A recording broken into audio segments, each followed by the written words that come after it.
I still remember that evening like it was etched into my mind forever. The town hall was small, just enough to fit 100 or so people, and it smelled faintly of old wood and coffee. It was one of those local talent shows, mostly a charity event, where families came to laugh, clap politely, and maybe donate a few dollars to the community fund. I had no idea that night would change the way I looked at people and life itself. The hall buzzed with the usual chatter. Children ran around, parents tried to keep up, and the judges, a mix of retired teachers and local artists, whispered among themselves about who might win. I had taken my usual seat at the front, thinking I'd enjoy a few light-hearted performances.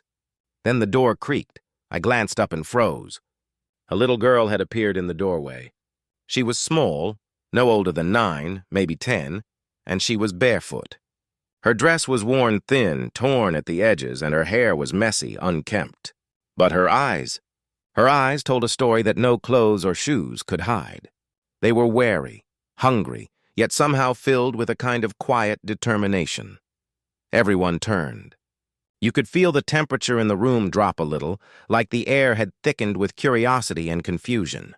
The host, a cheerful man who had been juggling microphones and smiley faces all evening, walked toward her. "Sweetheart, are you here to perform?" he asked, trying to sound kind, though a hint of uncertainty lingered in his voice. The girl looked up at him, eyes wide but cautious. Then she said something that made the entire room go silent. "If I sing well." "Will you give me a plate of food?" I felt a shiver run down my spine. The words were simple, almost childlike, but the reality behind them hit like a punch. The audience didn't laugh. They didn't clap. They didn't know what to do. Even the host looked at her, speechless. There was a pause, an awkward, heavy pause. A couple of murmurs floated through the crowd. People glanced at one another, unsure how to respond. Finally, the host nodded slowly, crouched a little so he could meet her eye to eye, and said, We can do that, but first you'll need to sing for us." The girl nodded, clutching the frayed hem of her dress like it was a lifeline. She shuffled forward onto the stage, and everyone in the room instinctively leaned back a little, giving her space. She walked with small, careful steps, as if she feared she might vanish under the weight of all those eyes staring at her. The judges exchanged uncertain glances. The music technician quietly loaded a simple piano track. The microphone squeaked as it was adjusted, and then the little girl took a deep breath. Her hands trembled slightly as she lifted them toward the microphone. I had no idea what to expect. Would her voice crack? Would she freeze? But the moment she opened her mouth, the room changed. Her voice was quiet at first, fragile, like the sound of a bird lost in the wind. But it was steady, deliberate. She closed her eyes, tilted her chin slightly upward, and began to sing. The notes flowed with a clarity that seemed impossible for someone so small, so thin, so seemingly fragile. It was raw, it was real, and it was beautiful. I looked around and I could see it in other people's eyes, disbelief.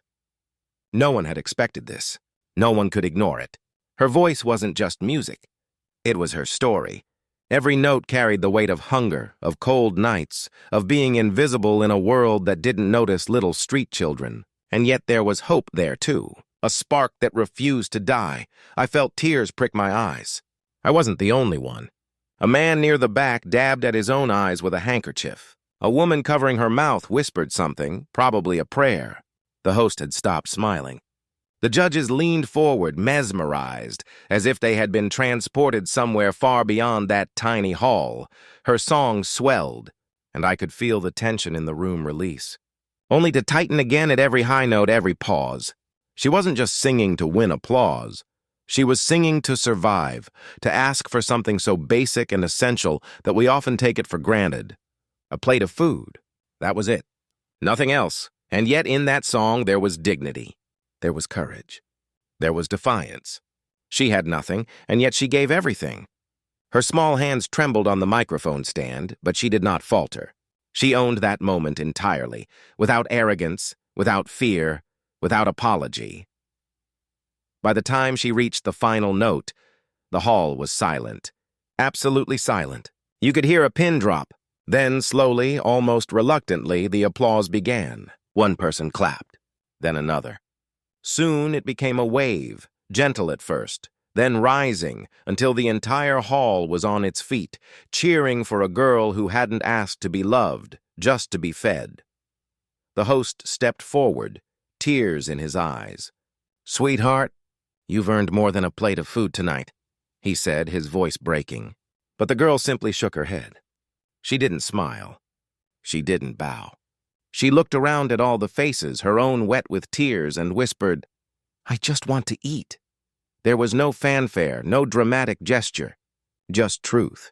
Simple, unflinching truth. I could feel my heart tightening. I had come expecting a show, a little entertainment, a few laughs, and polite claps. But instead I was confronted with something far more powerful. Reality. Life, unpolished and raw, staring back at me from the eyes of a child. After the show, I watched as volunteers quietly handed her a plate of food. She took it with small hands, her face expressionless at first, but then I saw a flicker of something, relief, satisfaction, maybe even hope. She ate slowly, carefully, as if savoring each bite like it might be the last. I wanted to go over and talk to her. I wanted to ask her name, to hear her story. But she disappeared almost as quickly as she had arrived, slipping out the back door before anyone could say more than a few kind words. That night, I walked home in silence. I couldn't stop thinking about her, about the courage it took for a little girl to step into a room full of strangers and risk everything for something as basic as food, about the voices we ignore, the children we overlook, the lives we pass by without noticing. And I realized something. Sometimes the smallest voices carry the loudest truths. Sometimes it's not talent shows or judges or applause that matter most. It's simply being seen, being acknowledged, being fed, not just in body, but in spirit. That night, I swore I would never forget her. Her courage, her voice, her raw humanity. It stayed with me, haunting and inspiring at the same time. Even now, I can close my eyes and hear her song. Not perfect, not rehearsed, but real, true. And it shakes me to my core every single time. Because sometimes, all it takes is a small voice, a simple question, and a little courage to remind the world what really matters. The next day, I couldn't stop thinking about her. Even as I tried to go about my routine, pouring coffee, reading the morning paper, nodding to neighbors, my mind kept drifting back to that little girl on the stage. Who was she? Where had she come from? And how many nights had she gone to bed hungry before that evening? Curiosity, combined with a deep sense of unease, made me return to the town hall the following morning. I wanted to see if I could find her, to check if she was all right. The volunteers were just arriving, carrying leftover chairs and boxes from the previous night's show. I asked a few of them if they had seen the girl after the event. They shook their heads. "She was gone before we could even ask her name," one of them said. "She just disappeared." I felt a pang in my chest. The idea that she could simply vanish, leaving behind only that haunting voice, made the world feel colder somehow. I wandered outside, scanning the streets around the hall. The sun was bright, but it didn't seem to warm the corners where she might have slept the night before. Under bridges, behind closed shops, in alleys that smelled faintly of damp and rust. It was impossible not to think about her situation. A child, barely 10, surviving on scraps, relying on strangers' pity, and yet showing a bravery that most adults I knew could never summon. I realized then that talent shows and charity nights, while well-intentioned, barely scratched the surface of her reality. Over the next few days, I began noticing little signs of her presence around town. A discarded sandwich wrapper by the park, the faint echo of a voice singing a note from a distance, a shadow flitting across a back alley. I wanted to help, to reach out, but I also felt the limits of what I could do. She wasn't just a child in need. She was a survivor, cautious and wary, perhaps fearing that kindness could vanish as quickly as it appeared. Then, a week later, I received a call from one of the volunteers from the talent show. "We think we've seen her again," they said. "Near the bus station. She's asking for food again." I went immediately. The station was crowded. filled with weary commuters, the hum of engines, and the screech of train wheels. And there she was. Same small frame, same wary eyes, but something had shifted. She looked a little thinner, a little more tired, but the spark in her eyes was unchanged. I approached slowly, crouching to her level. "Hey, it's me from the talent show," I said gently. Her eyes darted toward me, wary, calculating, as if measuring my intentions. I held out a small sandwich I had brought. She hesitated for a moment, then slowly took it. No words, only a nod. It struck me then that her world was built around caution. Every gesture, every interaction had to be measured. And yet, despite everything, she sang. She dared. She trusted the smallest possibility that someone might care, even if only for a moment. Over the next few weeks, I tried to check in whenever I could, bringing food, clothing, or simply a warm smile. She never asked for more than the bare necessities, never spoke about her home or family, and never lingered for attention. Her resilience was astonishing, and it taught me more about courage and humility than any book or lecture ever could. One afternoon, I managed to speak with a local social worker who had been following cases of street children. "Her situation is complex," she said. "No stable home, no legal guardian, likely moved from town to town. It's not unusual for children like her to survive by relying on small kindnesses here and there. But she's talented and she's resilient. Those traits might just keep her alive, though it won't make life easy." Hearing this, my heart sank. Talent alone couldn't protect her from hunger, from the cold nights, from the uncertainty of the streets. And yet somehow she persisted. Somehow she kept singing. Somehow she survived. It wasn't long before I noticed that her singing wasn't limited to talent shows. I would hear her humming softly in alleyways or singing to herself while sitting on a crate near the bus station. Sometimes her voice would drift into nearby cafes, and strangers would pause, captivated, though they had no idea where it was coming from.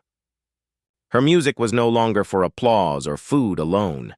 It had become her way of surviving, a quiet declaration that she existed, that she mattered, that the world couldn't ignore her. I wanted to do more. I thought about reaching out to charities, local shelters, or even national programs. But I quickly realized that for her, attention could be dangerous. Exposure might invite help, yes. But it might also bring scrutiny, pity, or worse, people who would take advantage of her vulnerability. I had to balance my desire to help with respect for her autonomy. Weeks turned into months. I didn't see her every day, but whenever I did, it felt like a glimpse into a world that was both fragile and extraordinary. She grew taller, her voice stronger, but the reality of her life never changed. Every plate of food, every donated coat, every warm smile was temporary relief, a small oasis in a desert she had to cross daily. One rainy evening, I saw her huddled under the awning of a closed shop. The streets were slick with water, the neon lights reflecting off puddles. She was humming softly, almost whispering to herself as if the music alone could shield her from the cold. I offered her my umbrella, and she shook her head politely, retreating further into the shadows. At that moment, I realized something profoundly important. Her story wasn't about rescue or transformation. It wasn't about fairy tale endings or sudden miracles. It was about survival, resilience, the human capacity to persist even when the odds are stacked against you. Her life, though harsh, was real, unflinching. And it was teaching me, teaching everyone who noticed, a lesson about courage that couldn't be simplified or sanitized. I think back to that first night, when she walked onto that stage barefoot and asked for food in exchange for a song. So many people probably saw her and looked away. So many might have thought, she's just a child, what can she do? But she did everything. She made the audience pause. She made them reflect. She made us realize that sometimes the smallest voices carry the heaviest truths. Even now, months later, her song echoes in my mind. I remember the trembling in her hands, the raw honesty in her eyes, the tiny nod she gave when offered help. And I know this, she didn't need a fairy tale ending. She didn't need someone to rewrite her life for her. She just needed to exist, to sing, to survive. and in doing so, she changed the hearts of those who saw her. I sometimes wonder where she is now. Probably sitting somewhere in the corner of a street, somewhere in the city, looking up at the sky and singing quietly to herself. And maybe, just maybe, someone will pause and listen.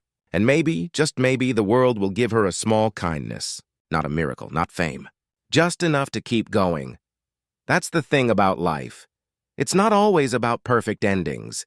It's about the moments that make us feel, the moments that awaken empathy, the moments that remind us of our shared humanity. And her song, her small, fragile, yet unyielding song, was one of those moments. I don't know if I'll ever see her again, but I carry her with me, a reminder of courage, of resilience, of the quiet, unwavering power of a child who dared to sing for food and, in doing so, reminded the world what it truly means to survive. Sometimes we wait for heroes in grand gestures, but heroes can be small. They can be barefoot. They can sing softly under a flickering streetlight and still make the world pause. And maybe, if we're lucky, we get to witness it, learn from it, and carry that lesson with us forever.